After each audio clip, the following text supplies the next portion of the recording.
couldn't help, as I listened to Susan read the part where they sat down at the table with him, I couldn't help think, as he broke that bread, what happened? And then I remembered that happens at this table all the time. Weren't your hearts on fire as you listened? And my hearts were on fire too when Michael stood at the baptismal font and he said, when we baptize a child, we don't ask the child if they're gay. We don't ask the child if they're lesbian. I just want you to know I give everyone the benefit of the doubt.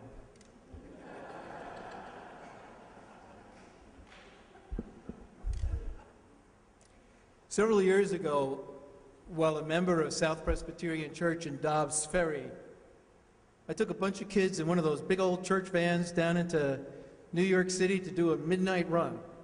I don't know if you're familiar with the midnight run. How many people here know what a midnight run is? Wow, right? What do you say when you're on the street on a midnight run? Midnight run, right? It was started by Joe Gilmore, the senior pastor at South, some 30 years ago. He loaded up his Volkswagen.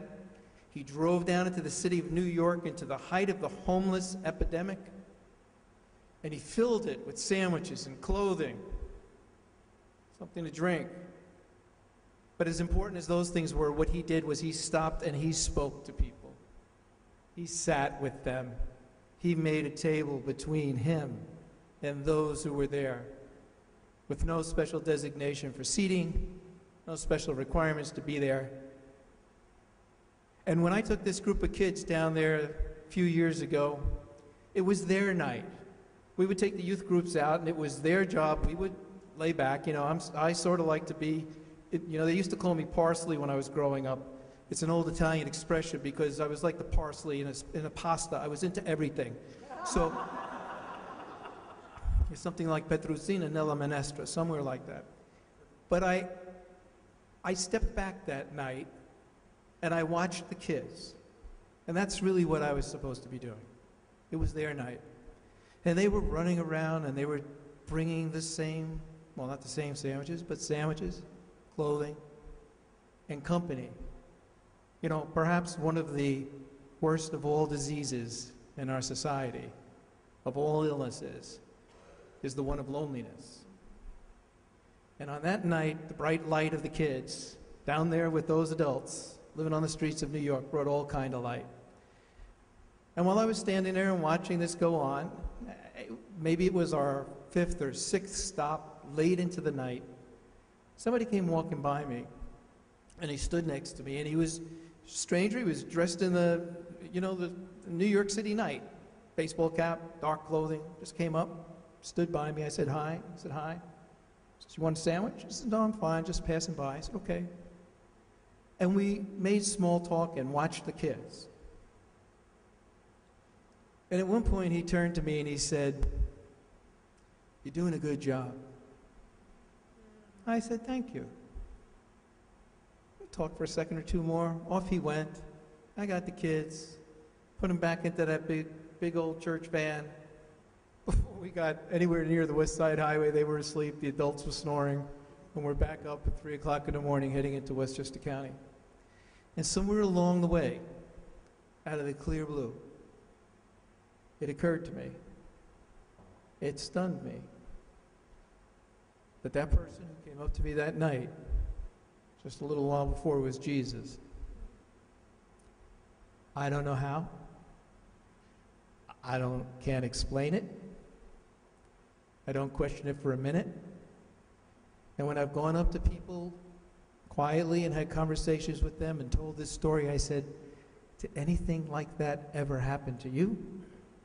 And do you know how many times people said yes? Well, I wanted to wake up the kids. I wanted to shake up the van and say, oh my God, we got to go back. But I didn't do it. And I thought about that a lot, and today I still think about that night. And I think of the message, you're doing a good job. Don't give up.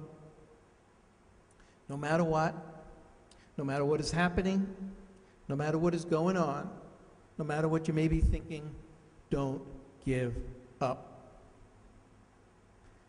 And I knew that had a lot to do with the work that was going on in this church. I remember my committee on ministry. They were an amazing group. Anybody here serve on committees on ministry or preparation for ministry? I love you. Okay? This was actually my committee on preparation for ministry. They were amazing. I have never sat in a group of more supportive, challenging, loving people than that committee. In fact, at the times when I would say things like, I'm done, I'm out of here. I did this once before, I left the church once before, I'm doing it again. What brought me back, what held me close, was the faith, the trust, the heart that they put into me. Because see, what happens in this work is as you do it, as you know, people start to depend on you to continue to do the work. Your life changes because others depend on you. And so us being here tonight, my being here tonight, is surely the result of the way others have depended on us and do now. But during this particular meeting, they said to me, so, it was like my second or third year seminary, they said, so tell us, what's the difference between, seminarians, get ready for these questions, what's the difference between this year and last year when we met? And I thought for a second, and I looked at them, and a lot had gone on, boy, I'll tell you. I had been in seminary, and I had had experiences in the classroom as an out candidate. I had listened to everybody talking about getting calls, and I started going, oh my God, I got to get a call. When am I going to get a call? Who's going to give me a call? I'm never going to get a call. And I said to them, you know what happened? I finally realized that I don't need to be ordained. They went, oh. And then I said, all I need to do is to stay on the path. And they smiled. And if God wanted me to be ordained, I'd be ordained. And if God didn't want me to be ordained, God would have something else in store for me.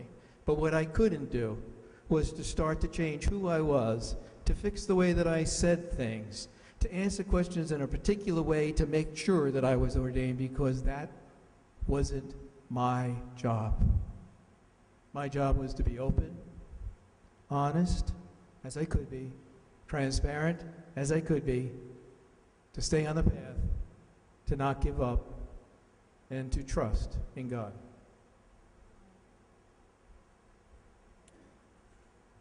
You may remember, many of us do, what Michael and others have referred to before, and there's a display over here. There were some really difficult times out there. If you were a gay person in the church, in society, lesbian, bisexual, transgender, all of the initials weren't together, but the people were there. And we all got treated pretty harshly in a lot of situations. As I mentioned, even the holiest of places were difficult, such as seminaries. And then there was the AIDS crisis. I remember 1983. I remember the first person I knew who died of AIDS. I could probably name for you the 30 friends among the hundreds I knew. A whole generation of people lost, questioning, what is this? What is going on? People saying it was our fault. It's your own fault. Look who you are. If you don't want this to happen to you, change who you are. The messages were as horrible as the disease was ravaging. But we kept at it. We just kept at it. There were people. There were those committees on ministry. There were the leaders in this movement. There were those special churches where you could be welcomed and affirmed. A week from today, Sunday, is the 10th anniversary of 9/11. I don't know what it was like for you in your church, but at South Church on that weekend, and from what I understand in churches all over, people who had no idea what had just happened, had no idea of what do we do? Oh my God, what do we do? Flocked to churches. Sanctuaries and houses of worship and places of worship were jammed. People looking for answers. A couple of weeks later, sort of back to the way it was before. And I often wondered if there's a parallel that the people that we have lost in membership to our church today were like those people who came on 9/11 and then left because they came here looking for answers, and what they found were the reasons they left. We have lost too many, and through it all we've kept at it. We've stayed on the path. And if it wasn't for our allies, for our wonderful allies who stood up and who were the people speaking for us when we could not speak for ourselves, the ones who were visible when it was too dangerous for us to be visible for ourselves, if it weren't for them then, since, and now, we would not be where we are with the changes in this church that have recently started to be implemented.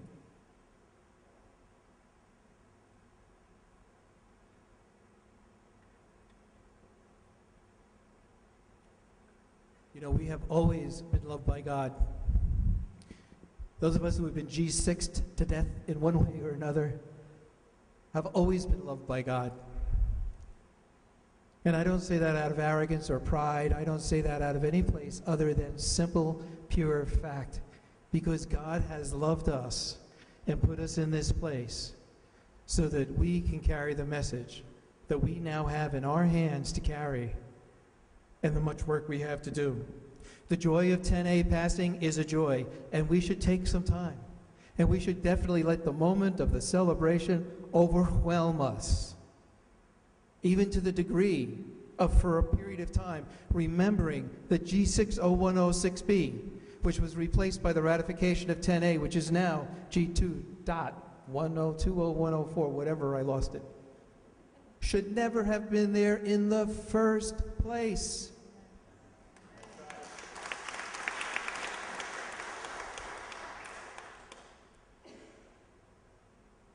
This is righting the church. This is getting back to what we're supposed to be. This is getting that blemish out of that place. And so now, as Michael referred to as well, in our lifetime, something we weren't sure would ever happen, something we didn't know would ever happen.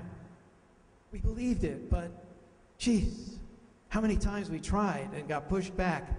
We now know we can change things.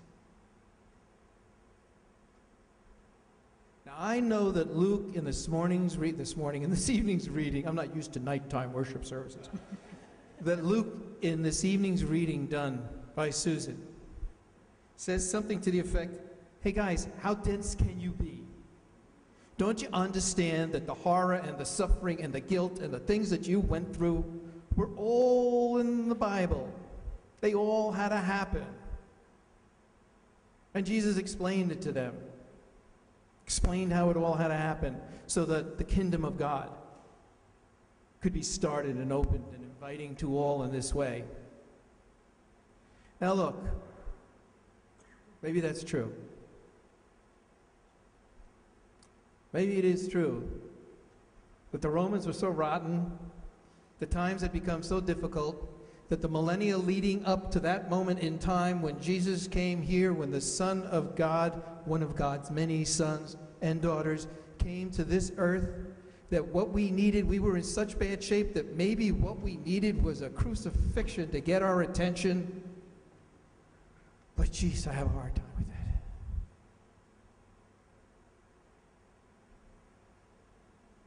And maybe, just maybe we needed this epic struggle of 40 years in this church. Maybe we needed that to get to where we are today and to where we need to go next.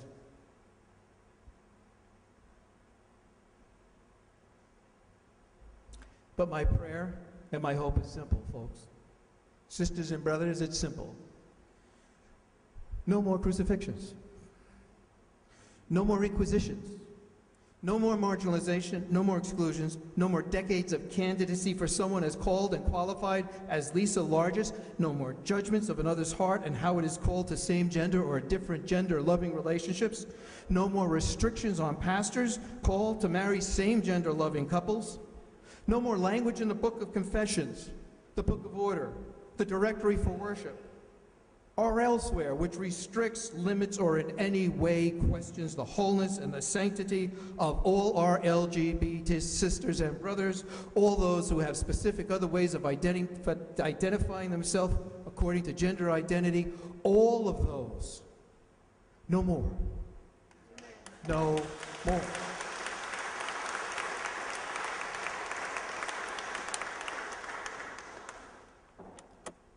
And we're going to need to walk on the path with our God and with Jesus. And if you're a different tradition, whatever that definition or understanding of God may be, it doesn't matter. We are children of God, meant to walk with God, all of us together, lesbian, gay, bisexual, transgender. It doesn't matter, all of us together. We are like the early gatherings of those who came together into the caves, into the caverns, into the secret places, because they were afraid of being found out, crucified, marginalized, pushed aside, dispersed. So they gathered together as we do here and went out. And that is our call. And what I would like to ask you to consider tonight, in addition to if you already believe that enough suffering has taken place, enough suffering has taken place to focus us and to hasten us. And in addition, asking you to consider that if you too believe that there have been enough crucifixions here and in the world at large, I ask you to consider what I hold to be true. We are not church until our lesbian, gay, bisexual, and transgender persons are fully included in the work and the worship of this church, period. And if you question that, if you say, well, it's a little over the top, Ray, if you question that, I ask you to step into my shoes, or the shoes of somebody who you know has been marginalized or excluded. Someone you know who grew up loving the church as I did, and then discovered when they discovered that we were different, that the doors closed. What happened to our church? It was gone. And with that separation, what was church was no more. And this is about bringing the church back together. Differences, agreements, arguments, confrontations, all of it together in the same place, working it out, because this world needs us as a witness to carry the message out there that it can be done. Not the message that, well, you know, even your church thinks that you don't really belong, so as I bash your head in, God won't mind. A wealth, there is a wealth of people here who are the leaders who know much more than I do and are better at it than I am about polity and systems and processes and options and the ways we may go about doing what needs to be done. Talk. And then see where you can get involved. And before I close, one more short story. This one about life as a pastor in New York City, working in what I refer to as a complex inner city ministry. I was walking from the train one morning in the wintertime down East 74th Street. I'm on 2nd Avenue heading towards the church, and in front of me on the right is this pile of garbage. I got to tell you, this apartment building has more garbage than I have ever seen in my entire life. It would be piled up 15 black bags high, 5 wide on the street, waiting for pickup. And as I'm walking there under the scaffolding that had been set up to repair the building, off to the side against the building itself on the sidewalk, a bag of garbage had tumbled down. Or so I thought. As I got closer, I realized it wasn't a bag of garbage at all. It was a person, homeless, limited housing, whatever the case might be, sleeping on a piece of cardboard, curled up, looking just like a bag of trash.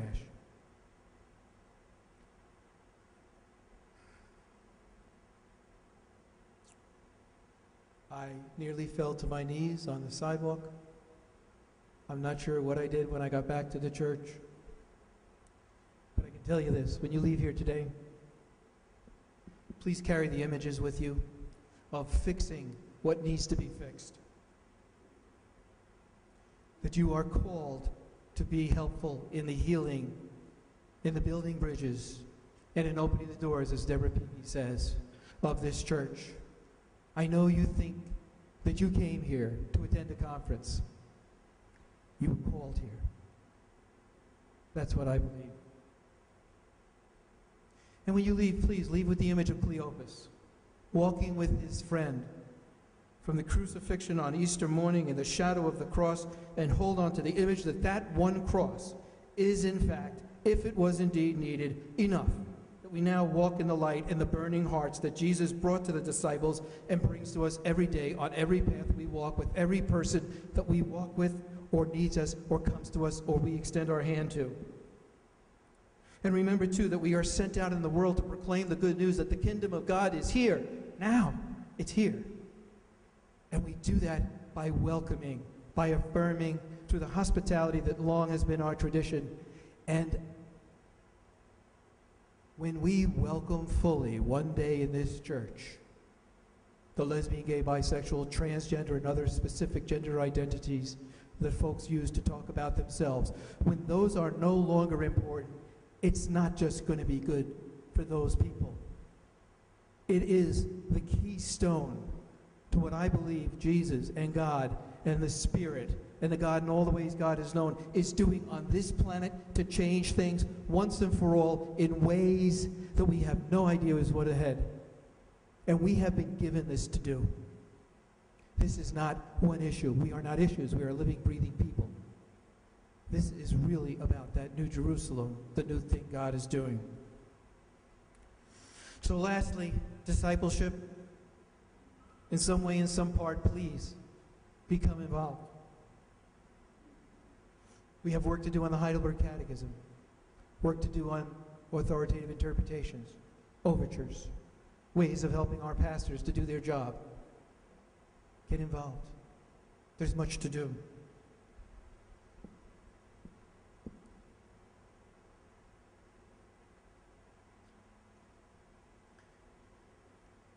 Because when all is said and done, we never want to mistake one another for a bag of trash or anything less than the full, miraculous, wonderful creation of God. The word was given a long time ago that we only need to walk in the shadow of one cross. That word is still here now. So God, bless us all. Thank God for our LGBT community also, for the allies, the friends, and the families of our community. Because could you imagine how awful this church might be if we weren't here? And let the people say, amen.